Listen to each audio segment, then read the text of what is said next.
Filosofía de la filosofía, un proyecto de José Gaos, ensayo de Eduardo Ruiz Jarén. Reflexionar sobre nuestra biografía puede ser síntoma de obsesión insana y necesario recuerdo y reelaboración para seguir avanzando. La idea de José Gaos sobre una filosofía de la filosofía no solo abre las puertas a este ejercicio en el marco de la filosofía, sino también a una concepción biográfica de la filosofía que la supone un ser vivo, capaz de ir cambiando continuamente y sugerirnos una reestructuración de las respuestas a la vida a medida que avanza y se reestructura también nuestra propia persona. Itinerario vital y personalidad intelectual. José Gaos ocupa vital y académicamente la última etapa del raciovitalismo ortegiano, que en él va diluyéndose y se sustituye por un pensamiento propio, aunque con cierto tono de humor. Nuestro filósofo decía en sus confesiones profesionales: estoy muy seguro de ser profesor de filosofía, pero lo estoy muy poco de ser un filósofo. Esta modestia la justificaba por la ausencia de un sistema elaborado de pensamiento aún al final de su vida. Sin embargo, creemos que hay suficiente elaboración filosófica en Gaos para no solo concederle el título de filósofo, que nadie ha osado negarle, sino también la posibilidad de deducir de su obra no una, sino varias filosofías, a la cual más interesantes y originales.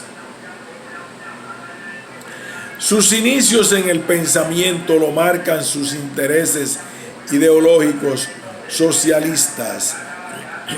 Nació en Gijón, Asturias.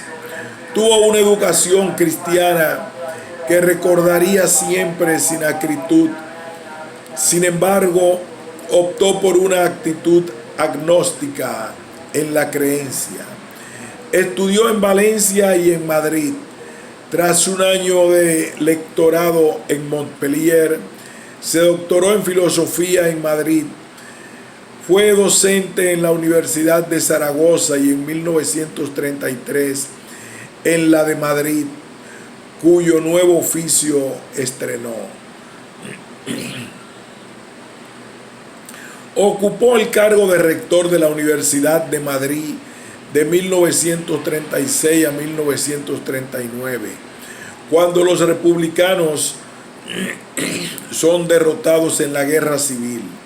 Gaos marchó a América trasterrado, como a él le gustaba y justificaba decir, trasladando su contexto intelectual trasterrado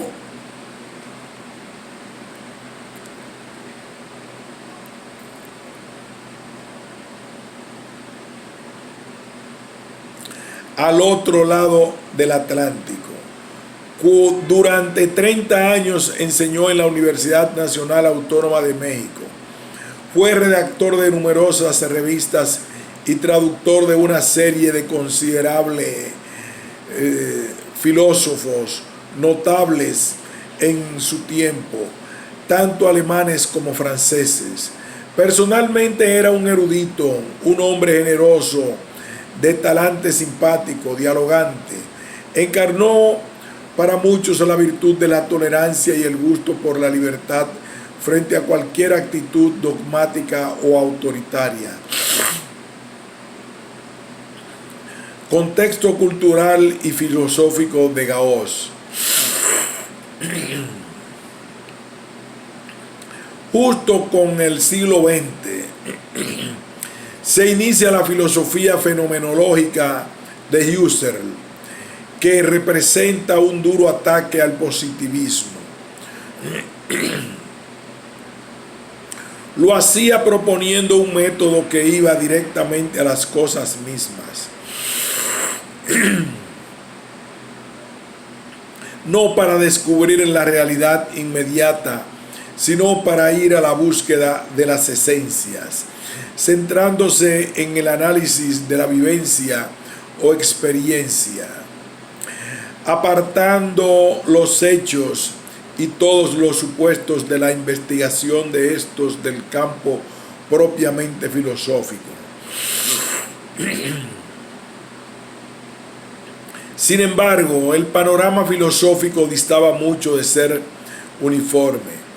Desde los años 20 en adelante irán surgiendo dos nuevas tendencias filosóficas de gran influencia: el positivismo lógico del Círculo de Viena y la revolución que representa en la filosofía continental Ser y Tiempo de Martin Heidegger. En esta situación de pluralidad y confusión se lleva a cabo la formación de José Gauss.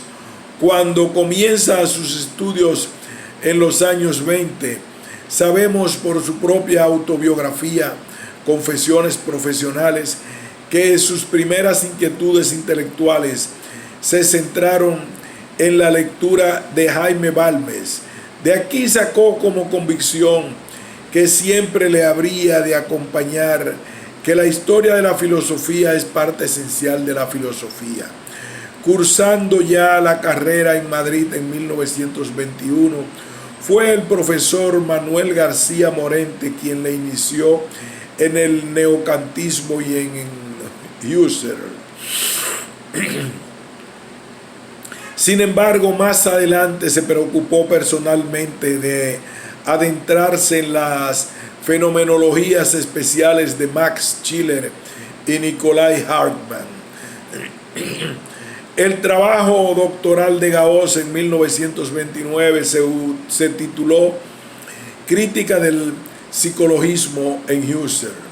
Otro trabajo contemporáneo a ese fue Introducción a la Fenomenología, que elaboró para sus oposiciones a cátedra. En la misma fecha había traducido la segunda edición de Investigaciones Lógicas de Husserl, en colaboración con su maestro Morente. Por la misma época había traducido a otro fenomenólogo menos famoso, pero no menos decisivo para Gauss, el filósofo Alois Müller.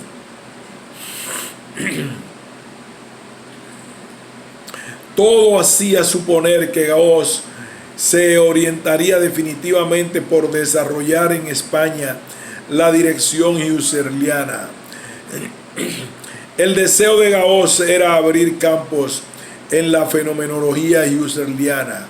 Esta posibilidad era la que había desarrollado contemporáneamente Heidegger en Ser y Tiempo. Sin embargo, Gauss conoció la existencia de Heidegger en 1930 en sus conversaciones con José Ortega y Gasset, pero quien le explicó Heidegger fue su compañero de facultad Javier Zuvirí,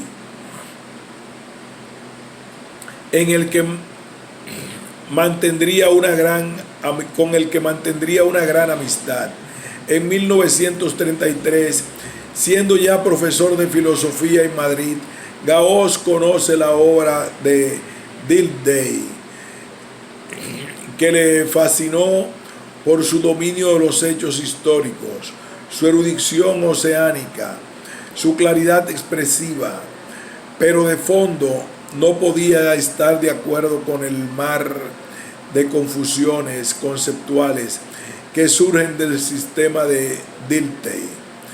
Su desengaño por Dilthey hizo que enseñara como representante de la filosofía actual prácticamente a Heidegger en exclusiva. Pero él mismo reconoce que conservó de Dilthey el nombre de filosofía de la filosofía. Confesiones que le servirían para exponer su propia concepción sobre la misma. La filosofía como urgencia contemporánea. Ante su panorama filosófico marcado por un neocantismo inicial, la fenomenología, el existencialismo heideggeriano y el historicismo, el resultado tenía que ser el escepticismo. El no creer en ninguna o el creer en todas las filosofías al mismo tiempo. El sentir a fin de cuentas que en el laberinto de las doctrinas lo único razonable parecía escoger el sistema que más se compaginara con el talante personal. Pero es precisamente este deseo de llegar a la más espontánea subjetividad como fuente de todo filosofar lo que Gauss acabó por comprobar que había de alguna manera que justificar. La crisis de la filosofía al comienzo del siglo XX exigía poner en cuestión a la filosofía misma, repensar la filosofía buscando su justificación como actividad humana dentro de la sociedad y de la cultura. Por eso José Gauss se plantea que es filosofía llevado por una necesidad intelectual perentoria, pero también por una necesidad personal de aclaración. Este va a ser el núcleo que vertebrará toda su vida profesional de filósofo, no solo de profesor de filosofía. Elaborar una filosofía de la filosofía. Esta idea no era, como insinuamos ya, completamente una idea original al comienzo de nuestro siglo XX. En el inicio de la filosofía, esta se había planteado como el amor a la sabiduría que surge desde la administración. Esta fue la respuesta platónica.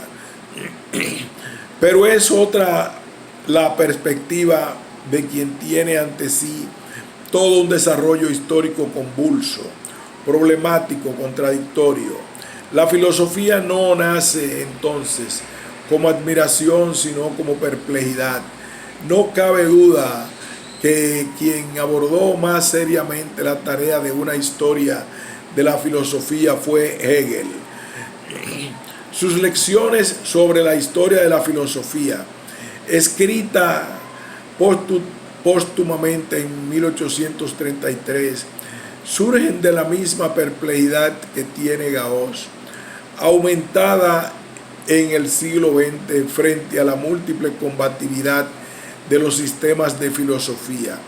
Pero para Hegel, hacer una filosofía de la filosofía no hubiese sido más que una introducción o un apéndice a su historia de la filosofía. Sin embargo, para Gauss se trata de la conciencia de perplejidad en medio de una crisis.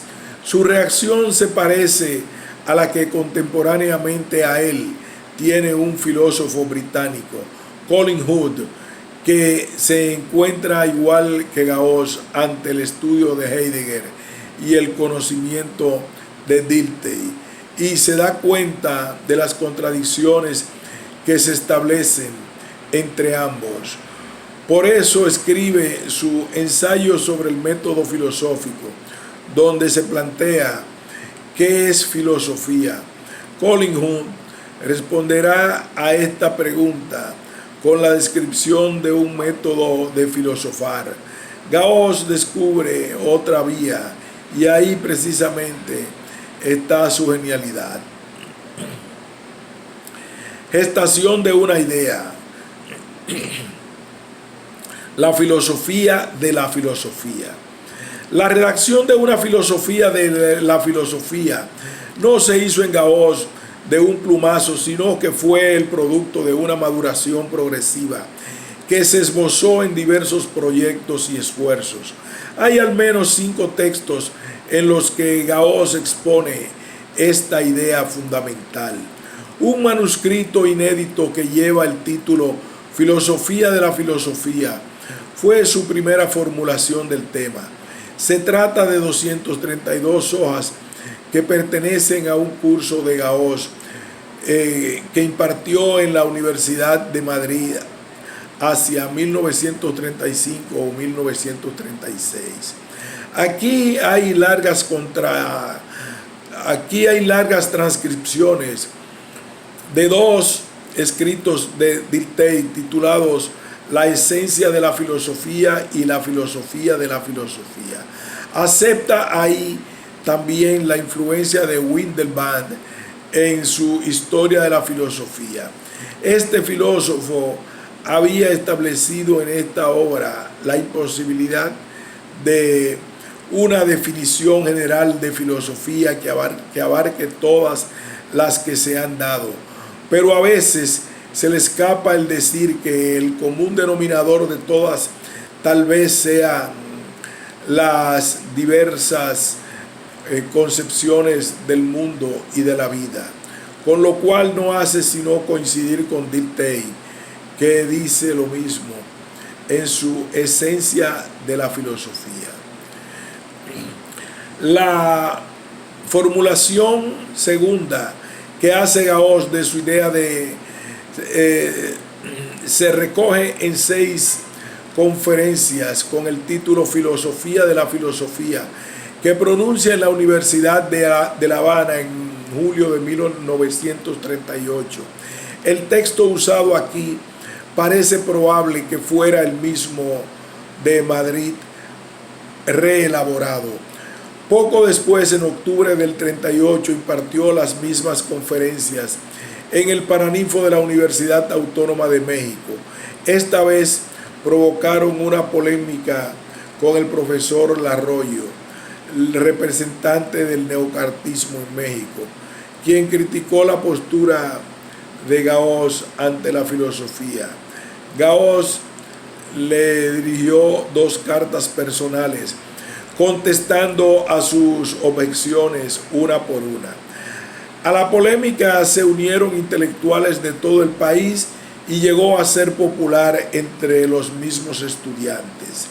El resultado de aquella polémica se publicó en enero de 1940 en un libro titulado 2 ideas de la filosofía, que constituye la tercera formulación de su idea para el doctor Gauss. En un manuscrito inédito titulado Jornadas Filosóficas, dejó Gauss desplegada una 4ª formulación de sus ideas. Se trata de un diario que Gauss llevó el 8 de enero al 27 de diciembre de 1940. La preocupación fundamental es perfilar su obsesión de elaborar un sistema propio a partir de la idea dinteyana de la filosofía de la filosofía. Gauss insistía allí en que el problema fundamental de su filosofía era llegar a responder a la pregunta ¿qué es la filosofía? Y deducir de ahí a lo que pueda conducir la idea de Dilthey. De todos estos intentos de formulación de un de su problemática reiterativa hasta la saciedad de una filosofía de la filosofía. Parece que Gauss se detuvo o se abstuvo definitivamente a su obra titulada Filosofía de la Filosofía e Historia de la Filosofía de 1947. La formulación definitiva, un acceso histórico a la filosofía. La formulación definitiva de la idea de Gauss se encuentra en el tomo 7 de sus obras completas y de acuerdo con la presentación que el propio Gauss hace, podríamos distinguir en ella dos partes bien delimitadas. Primera parte, Gauss se preocupa en ella de la filosofía en general, tratando en primer lugar del tema estrella, la filosofía de la filosofía. Con él están conectados inmediatamente otros trabajos, uno muy observador que consiste en una fenomenología de los que asisten a una conferencia sobre filosofía.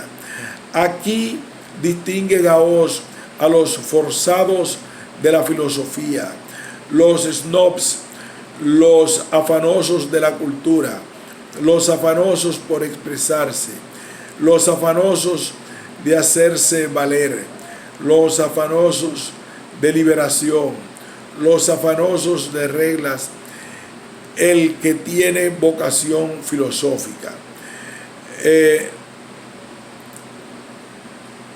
Otro trabajo trata sobre el propio concepto de la filosofía y los demás trabajos versan sobre estética, pedagogía y sociología. El último trabajo de esta primera parte es especialmente sintomático de la seriedad con que Gauss se tomaba su trabajo y de la influencia heideggeriana. Se titula La vida en presencia y ausencia de la muerte. Es un texto que desarrolló a lo largo de 3 conferencias que se titulaban Metafísica de nuestra vida y que va haciendo referencia a las constantes de la vida contemporánea y a la posibilidad de una vida en profundidad en medio de esas mismas realidades que parecen impedirla. Estas serían la publicidad, la tecnocracia, el flujo imparable de la historia y el inmanentismo de los hechos. Este inmanentismo es lo que desarrolla cuando aborda la vida en presencia de la muerte. Habla del contraste entre el mundo cristiano de la Edad Media y el mundo secularizado de la Edad Moderna. Es, sin duda, un análisis existencial donde Gauss explaya, como decimos, todos sus conocimientos heideggerianos, pero dándoles un tinte personal. Segunda parte, Gauss califica esta sección como histórico-crítica. Un primer grupo de trabajos son estudios de historia de la filosofía, donde se evidencian los gustos personales de Gauss y su voluntad de que la vida rompa los moldes de una filosofía que no sería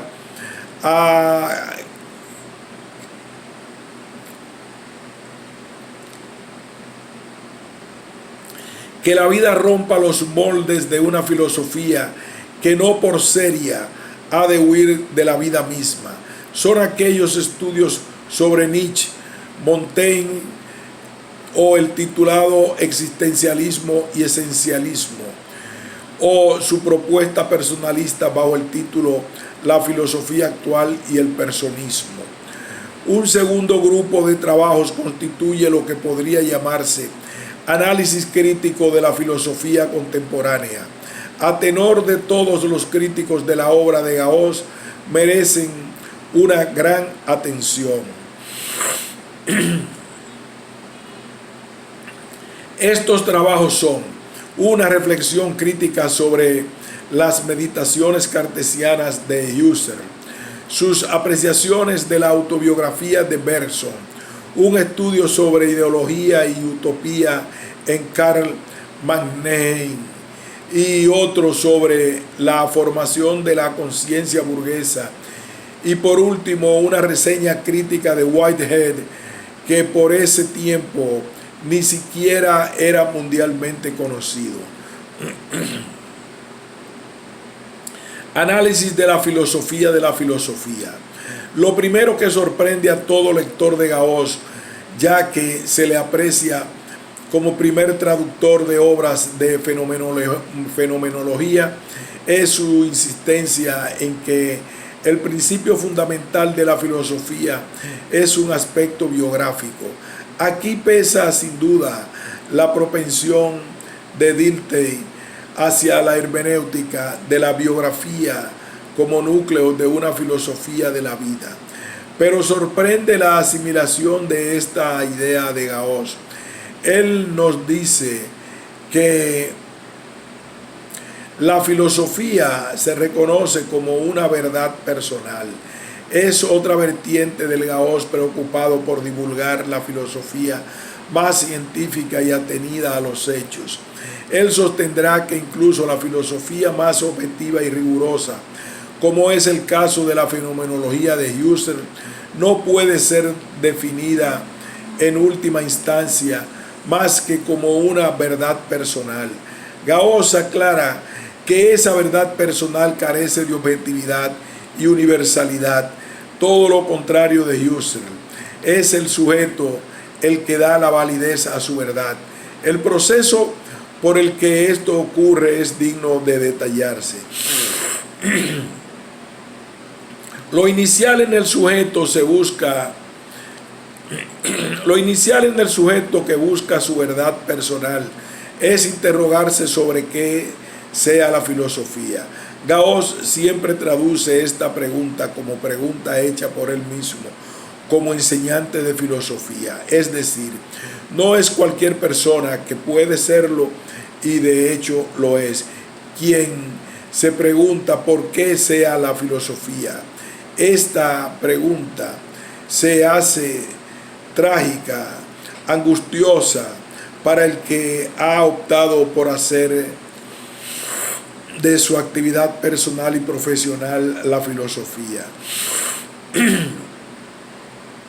Y la pregunta no va referida a la actividad misma, sino al conjunto de conocimientos que la tradición ha constituido como conocimientos filosóficos. Este talante subjetivista de Gauss es fundamental para comprender toda su visión intelectual. Nuestro filósofo quiere en segundo lugar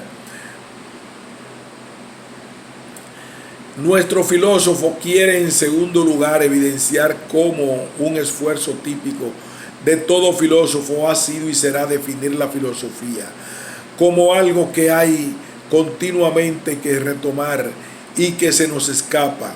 Habla así de Platón en El Sofista y El Político, y cita naturalmente a Aristóteles en La Metafísica cuando habla sobre el tema.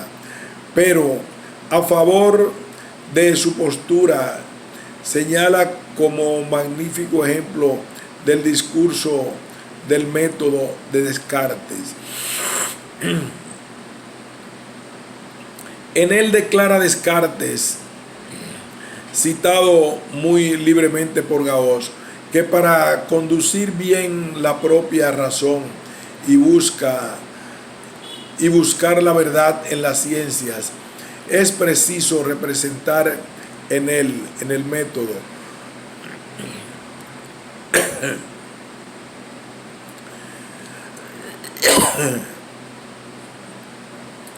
mi vida como un cuadro, porque su designio no es enseñar aquí el método que cada cual debe seguir para conducir bien su razón, sino solamente hacer ver de qué suerte he tratado de conducir la mía.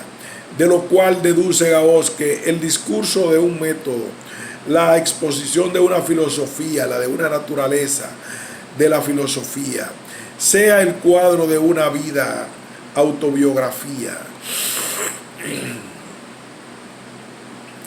Se trata, por tanto, de una voluntaria tergiversación que Gauss hace de la intención originaria de Descartes, el cual señala que aunque existen muchas opiniones filosóficas,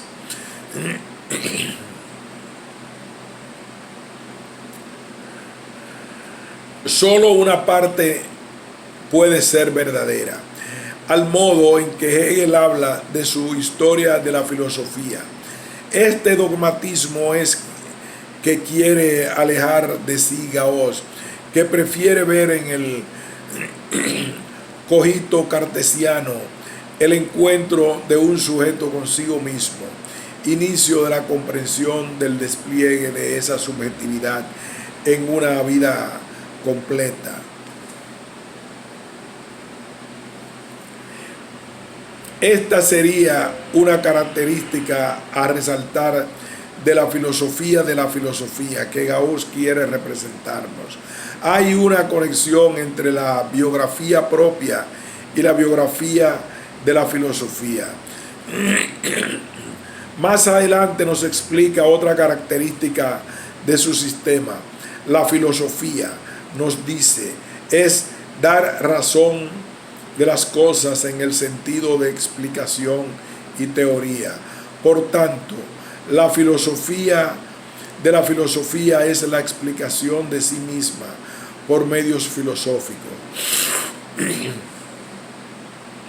A todos los que se opusieron a esta versión peculiar de la filosofía, piensa en el filósofo mexicano Larroyo, los propone fijarse en los filósofos que han definido la filosofía.